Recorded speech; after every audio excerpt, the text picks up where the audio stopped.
今天我们一起回顾2019年探访宝岛客户的视频。我们的主人翁 Franco 在台中开了一家寵物友好的冰店，如今他已經如願以償，成功取得台灣身份。其實最主要係即係嗰陣時決定移民過嚟，咁啊嗰陣時就咁啱有個朋友，咁佢屋企人就喺嗰度開間冰店，咁啊其實嗰陣時覺得佢做得都唔錯，咁啊諗住就喺台中開一間。第一我呢間鋪即係茶園主題，咁亦都有我哋店狗啦，咁你真想對住啲你自己中意嘅，咁咪將件事買落去咯。咁同埋我發覺台灣係即都比較多一啲可以用到寵物入嚟啊，或者即係對寵物友善嘅地方，或者有淨售啊有啲狗嘅鋪頭，咁其實都咪試下咯。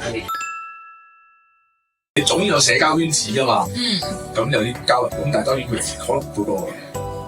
即係我哋個社交圈，即係你容易出去做社交生活嘅，唔係特別容易，咁所以就反而我哋呢個頻道就係話變咗提供一個好好嘅社交平台俾我哋。OK， 咁即係呢個頻道少少頻道都有幫到手。咁當然即係對佢哋嚟講，可能仲有另一個功效就係、即係可能你生活上嘅一啲問題。好群組去幫大家互相去，同埋你咁近嘅區域，有陣時我哋喺台北，你嗌嗰個問題，我台北未必識㗎。即係你哋唔同嘅人睇頻道俾資訊佢就唔使行咁多冤枉路。係啊。